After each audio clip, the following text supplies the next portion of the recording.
is Our America.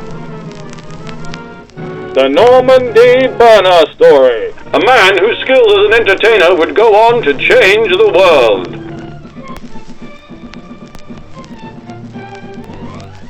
The year is 1951. Life has turned back to normal after World War II. The industrial boom is well underway and the economy is thriving thanks to Vice President Alben Barkley, a man of poise and balance. The senior director of the FBI, J. Edgar Hoover, is at the height of his power. Crazed by his own strength, he places himself on the 10 most wanted list. It is an era of ease for America. Even the president, Harry S. Truman, takes a back seat, putting aside his formal duties to explore his passion for music.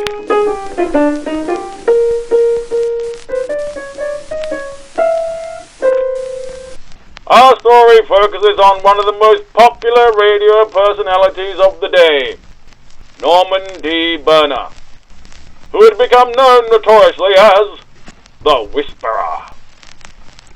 Berner had a daily 30-second radio segment in which he would recite a riddle so powerful and confusing for the audience that it would make them vote Republican. Well, hi. It's Norman D. Berner back with you, and it's time for a riddle. The riddle today goes something like this. An extremely small man stands on a hill, wearing small swimming trunks and goggles. 7 sticks lay on the ground, each one is a different color. How far away is the man from speaking Polish?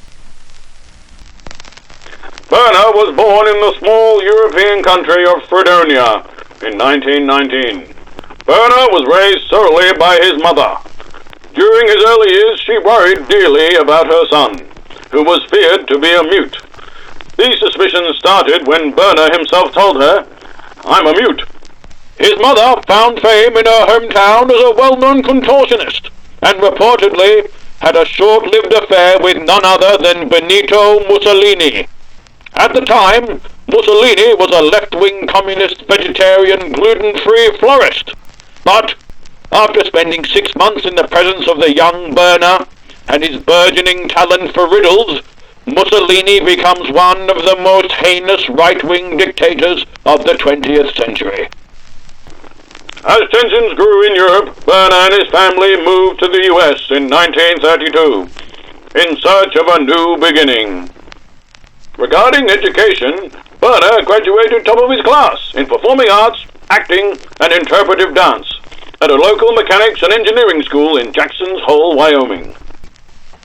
Previously unknown and with no experience in broadcasting, the job of radio presenter for the prime slot on RCA radio is suspiciously given to Berner. Later found to be a direct order from the FBI director, J. Edgar Hoover. Reasons for this are unknown. The only thought to be that Hoover knew somehow of Berner's capability to manipulate the audience into voting Republican, purely by saying an extremely confusing riddle. In his primetime RCA radio segment, he would say a riddle so confusing and lacking of an answer, it managed to stun and discombobulate anyone listening. So much so that they voted Republican. A monkey holds in his right hand an apple, in his left an orange. Both of his feet are perfectly manicured except he has one extra toe. Does the monkey prefer sea salt or chili flavoring? Knowing it, these riddles had created something more than just confusion, something of a super political weapon. It's 1953. The Democrats have just conceded defeat to Eisenhower and his Republican Party, after a landslide victory seen as suspicious in the eyes of political experts. J. Edgar Hoover, when questioned, had this to say.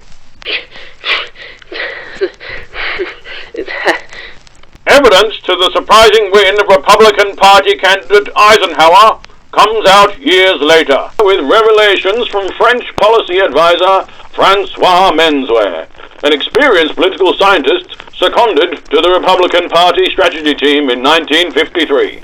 Ensuite, il y a eu un ordre, tout autre ordre de choses, c'est que bon, les événements qui allaient aboutir à l'insurrection, mais qui à ce moment-là n'avaient pas encore toute leur signification, ont éclaté pour moi dans mon cerveau d'écolier. Je me suis retrouvé avec des camarades étudiants assétifs. Il y a eu un massacre, on peut dire. Moi, j'ai été emprisonné avec d'autres. Et on a failli être fusillé, etc., très vite. Knowing the potential influence of Berner's riddles on political events, J. Edgar Hoover and Eisenhower had developed a plan. In the build-up to the election, they had deployed radio segments to previously Democrat-controlled states to turn them Republican. The plan worked with devastating effect. Given financial security and a chance to include himself amongst the most powerful men of the age, Eisenhower, Hoover, and Berner have meetings often in the White House Oval Office, selecting riddles out of Berner's extensive notebook. It is a time of prosperity and power for the Hoover-Eisenhower-Berner trio. Rumors spread of the interesting and peculiar Norman D. Berner.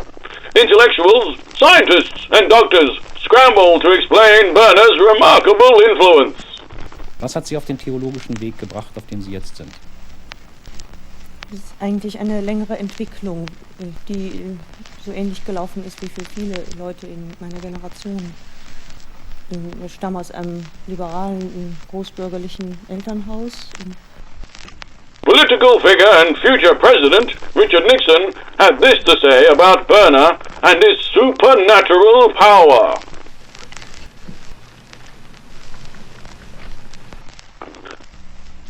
Berner finds himself at the height of his fame. With the growing reputation of Norman D. Berner, so comes the life of a celebrity. In dieser Zeit haben sich gerade in der mittleren Generation, in der Generation der 40-Jährigen, Theologen und Nicht-Theologen gefunden, die meinen, dass die Kirche bisher allzu sehr vom autoritären Glauben, allzu sehr von Thron und Altar, allzu sehr vom Pakt mit den etablierten Mächten. The year is 1957. Eisenhower wins again. Following victory, J. Edgar Hoover and his senior advisors release Berner from his enforced role. He is once again a free man. 2 months later, he's invited onto the popular Johnny Carson's Cellar Show. Without knowing it, the fate of the world's sanity hangs in the balance. With millions listening, one of Berner's riddles broadcast to the nation could turn America Republican, which we now know was J. Edgar Hoover's plan all along. The show runs smoothly until towards the end when Carson asks Berner to recite one of his famous riddles. Struck by the pressure and the feeling of millions of eyes watching, Berner, without thinking, accepts. Pulling out his notebook, he begins to recite a riddle. If you take cranberries and cut them like rhubarb and stew them like applesauce, do they taste much more like prunes than rhubarb does, or do they taste more like applesauce? Luckily, the director of the show, Arthur Forrest, stops live transmission before Edgar can recite the riddle. The world is saved. Edgar D. Berner was never seen again. Until this day, Fort Knox holds all of Berner's riddles, written in his infamous brown leather notebook, guarded by a permanently blindfolded security detail. Thanks for tuning in. You have been watching Our America.